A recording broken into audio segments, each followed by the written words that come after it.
Spain की immigration जब खुली गैर कानूनी तारकीन वतन के लिए, ये बहुत बड़ी एक एमनेस्टी भी है और बहुत बड़ा जो समझ लें कि उनके लिए खुशखबरी है कि कई कई सालों से वहाँ पर वो मौजूद हैं। जिस तरीके से भी वहाँ पर आए हैं, एजेंटों के हथे चढ़ के या बोट्स पर बैठकर या किसी और तरीके से वो रास्ता समंदरी अबूर करके या किसी यूरोप का मुल्क अबूर करके वहाँ पर पहुँचे और 5 लाख लोग जो हैं उनको इमिग्रेशन का कहा गया और 28 दिन बाकी हैं।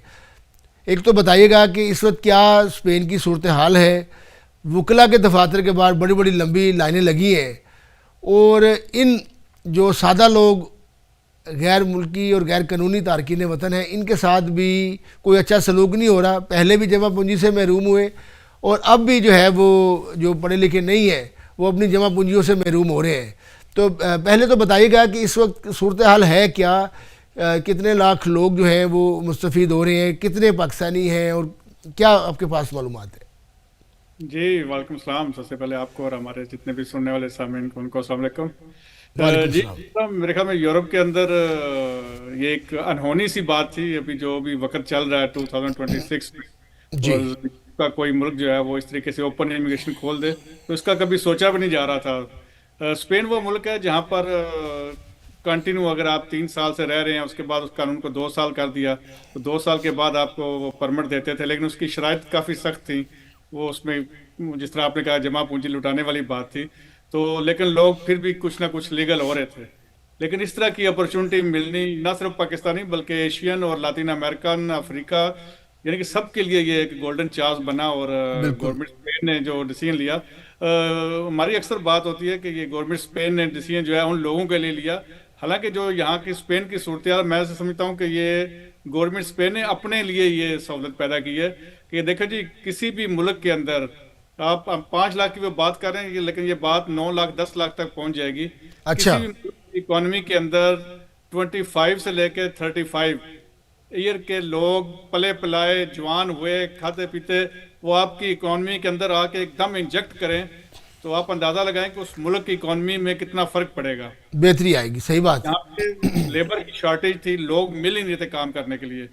तो मेरे ख्याल में ये दो तरफा एक किस्म का फायदा है। चले गैर कानूनी जो तारकीन वतन थे पूरे यूरोप में उनको भी फायदा हुआ है, लेकिन ये खासकर गवर्नमेंट स्पेन ने अपने लिए एक बहुत अच्छा डिसीजन लिया है। और अगर ये इस वक्त डिसीजन लेते तो शायद काफी लेट हो जाते, सही। क्योंकि लोग ऑलरेडी काम कर रहे थे, स्पेन में मौजूद थे, काम कर रहे थे। यहाँ पे कोई इतनी सख्ती भी नहीं है स्पेन के अंदर, लेकिन अच्छा। उसको अमल में शामिल करने के लिए ताकि वो सोशल सिक्योरिटी पे करें, अपने जो भी है उस सिस्टम के अंदर इंटर हो। तो मेरे ख्याल में स्पेन ने ये अपने लिए एक बहुत बड़े फायदा का कानून बनाया और इसको अमल को स्टार्ट किया। अच्छा शहबाज साहब, आपने जिस तरह कहा कि शायद तादाद जो है वो 5 लाख नहीं 10 लाख भी हो सकती है, क्या एक तो ये बताइएगा कि कितने लाख गैर कानूनी तारकीन वतन हैं और अब तक जो स्पेन में जो लोकल वकला हज़रात हैं, कंसल्टेंट्स हैं, एजेंट्स हैं, उनकी भी भरमार इस वक्त जो है वो सुनने में और देखने को मिल रही है। लेकिन ये प्रोसीजर जो है किन लोगों के लिए था और अब तक कितने लोग मुस्तफ़ीद हुए हैं, कितने लाख हुए हैं, कितने हज़ार पाकिस्तानी हैं, तो इस हवाले से ही बताइएगा। और मज़ीद आप जो कह रहे हैं कि 5 लाख के बाद आपके ख्याल में ये जो डेट 30 जून जो है, रवां माह तकरीबन 28 दिन बाकी हैं, ये आखिरी होगी? क्या ये भी बढ़ सकती है, एक्सटेंड हो सकती है? कोई ऐसी खबरें भी हैं? अगर होती है तो क्या जो तादाद 5 लाख है वो भी बढ़ सकती है? चूँकि पहले 3 लाख की तादाद थी, फिर इन्होंने देखा कि बंदे तो बहुत ज़्यादा हैं, 3 लाख तो कम है, फिर 5 लाख हुए। अब 5 लाख से सुनने में आ रहा है कि 8 लाख भी हो सकती है। तो इस हवाले से जी। सबसे पहले ये कि जब ये इमिग्रेशन स्टार्ट हुई थी तो उस पर तो जो गवर्नमेंट का एक आइडिया था कि वो 5 लाख लोगों का था, जी। क्योंकि यहाँ पर एक सिस्टम है कि आपने बल्दिया के अंदर अपने आप को रजिस्टर्ड करवाना है और उससे आपका पता चल जाता है ये बंदा लीगल है या अनलीगल है। तो उस बायोडाटा के सामने रखते हुए उन्होंने एक अंदाजा लगाया था कि 5 लाख लोग होंगे। लेकिन ठीक बहुत है। सारे लोग ऐसे हैं जो बल्दिया में रजिस्टर्ड नहीं है, बहुत सारे नहीं है। ऐसे लोग कभी स्पेन में होते हैं, कभी फ्रांस में होते हैं, ना सिर्फ पाकिस्तानी बल्कि बहुत से लातीनी कंट्रीज के लोग भी ऐसे, इटली चले जाते हैं बहुत ज़्यादा लोग। तो अगर वो सब कुछ शामिल किया जाए तो इन्होंने 5 लाख एक आइडिया दिया था कि हम 5 लाख लोगों को लीगल करके इतने ही हमारे पास मौजूद हैं। लेकिन अब अंदाजा लगा लिया अभी 28 दिन बाकी हैं और 5,50,000 लोग हो चुके हैं अभी तक। अच्छा, जिनके ऑलरेडी आ पास चुके हैं। 5,49,000 जो कल रात की फिगर थी वो इन्होंने शायद की कि इतने जो हमारे पास केस जमा एप्लीकेशन। होते बिल्कुल, इतनी एप्लीकेशन आ चुकी हैं। तो जो हाँ साहब प्रेशर था, यकीनन हर मुल्क के ऊपर इस वक्त बहुत प्रेशर है इमिग्रेशन को लेकर, ना सिर्फ यूरोप में बल्कि यूके में, अफ्रीका में, बहुत सारे मुल्कों में जो है बहुत सारे चैलेंजेस हैं। लेकिन ये भी बहुत बड़ा स्टेप है कि 5 लाख लोगों को वो पेपर दे रहे हैं, काम की इजाज़त दे रहे हैं। लेकिन इसमें अब जो है जो लोग छांटी भी होंगे। अब बहुत सारे एजेंट जो है वहाँ पर डेरे जमा कर बैठे हैं, तो उसमें जो सादा लोग ज़्यादा यूरोप में मैंने देखा है वो लोग आए हैं, बिल्कुल सादा है, विलेजेस से उनका ताल्लुक़ है, और वो वहाँ पर फैक्ट्रियों में और दीगर इस तरह की जो बड़ी हार्ड वर्क है एग्रीकल्चर के शोबे में काम कर रहे हैं, बहुत मेहनत कर रहे हैं।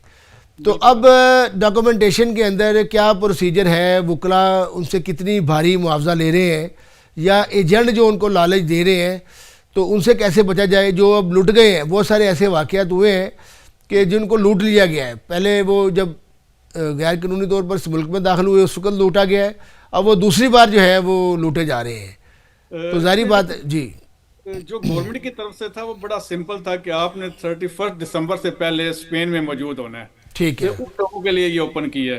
अब जो लोग तो 31 दिसंबर से पहले मौजूद थे, उनके पास किसी ना किसी किस्म का प्रूफ जेन्युइन अपने हैं उनके पास, उनको तो इस किस्म की प्रॉब्लम नहीं आएगी।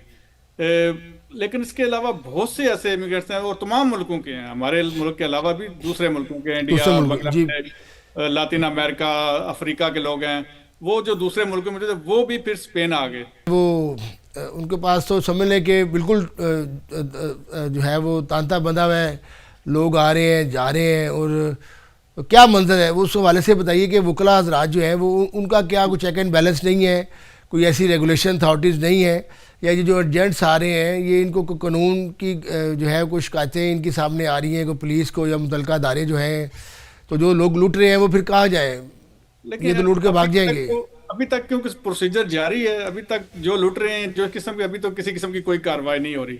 लेकिन जैसे ये प्रोसीजर खत्म होगा उसके बाद लोग जब कॉन्टेक्ट करेंगे, तो ये तो गवर्नमेंट, जब हमारी डायरेक्टर इमिग्रेशन से मीटिंग हुई थी तो उन्होंने कहा था कि अभी क्योंकि एक सिस्टम चल रहा है, हम इसके अंदर कोई दूसरा प्रोसीजर डाल के तो किसी प्रोसीजर को, हम मामलात को रोकना नहीं चाहते, इसको चलने दें। जैसे ही 30 जून के बाद हम उन तमाम चीज़ों को, बहुत सारे एजेंट जो वकील फीसें बहुत ज़्यादा ले रहे हैं, बहुत सारी ऐसी चीज़ें उनके सामने हैं, शिकायतें आ रही हैं, जून के बाद जो है वो इस पे चेक एंड बैलेंस करेंगे।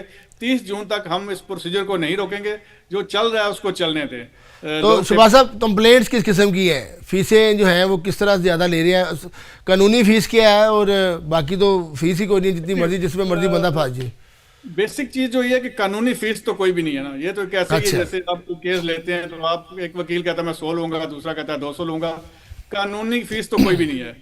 दूसरी चीज इनके अंदर ना थोड़ा सा रिलैक्स है, एक तो है वकील, यहाँ पे कंसल्टेंट बहुत ज्यादा है, कंसल्टेंट भी ज्यादा है भी हैं और दूसरे मुल्कों के भी हैं, जिनको सिर्फ ये है कि जबान आती है और उनको पढ़ना आता है, लिखना आता है, वो दफ्तर बना के बैठ गए हैं और शुरू में कुछ केस खराब किए, उसके बाद पता चल गया और वो उस पर वो दफ्तर बनाया हुआ है, किसी वकील या किसी लोकल जो कंसल्टेंट है उसके साथ अफिलेटेड हो गए, उसका जो सर्टिफिकेट है वो यूज कर लिया, उसका सब ऑफिस बना लिया।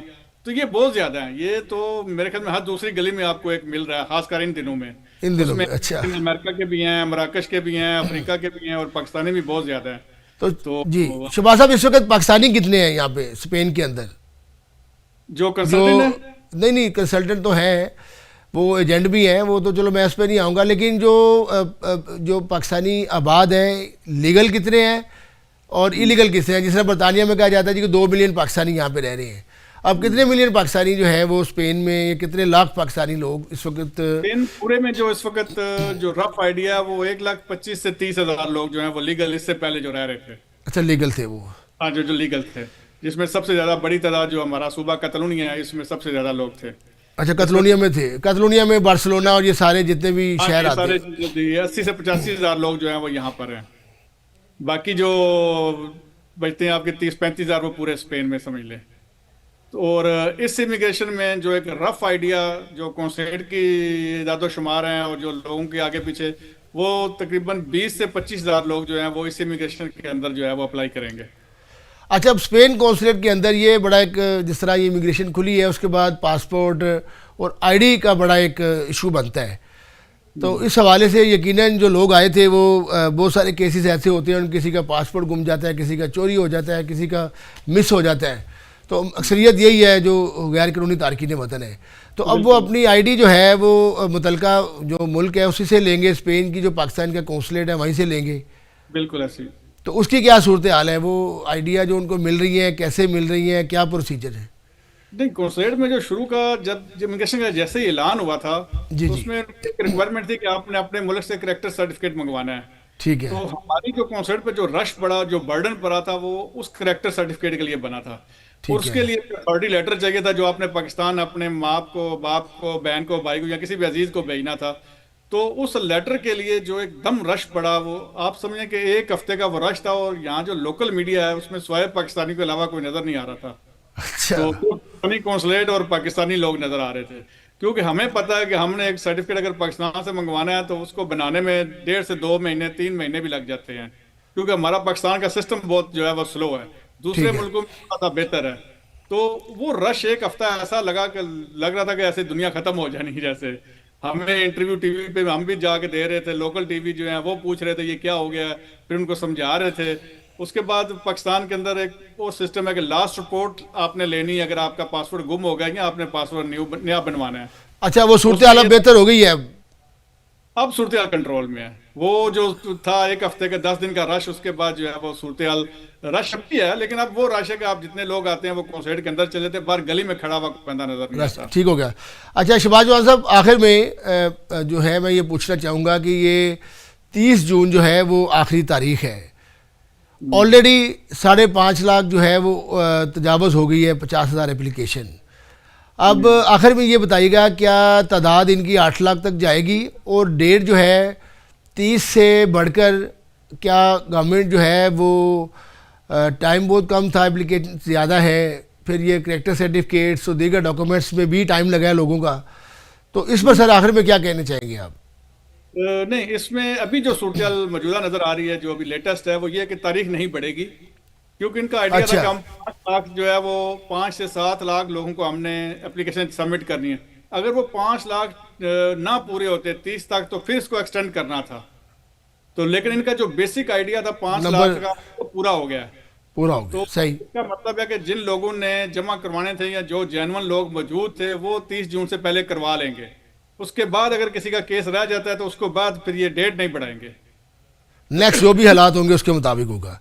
बिल्कुल बिल्कुल ऐसे ही है। जी बिल्कुल। आखिर में कुछ आप जो इस वक्त स्पेन में पाकिस्तानी मौजूद हैं यूरोप के अंदर, उनको कुछ पैगाम देना चाहेंगे कि सारे मंजरनामे पे जिनकी एप्लीकेशन नहीं जमा हो सकी, या क्या आगे वो चैलेंजेस हैं उनको? देखिए, स्पेन के अंदर सबसे इम्पोर्टेंट यही है कि अगर आपकी एप्लीकेशन जमा नहीं हो सकी तो स्पेन के अंदर रहें, काम मिल जाता है, जैसे भी है, चलें थोड़ी तनख्वाह मिलती है लेकिन हो जाता है, यहाँ पे लोग एडजस्ट हो रहे हैं।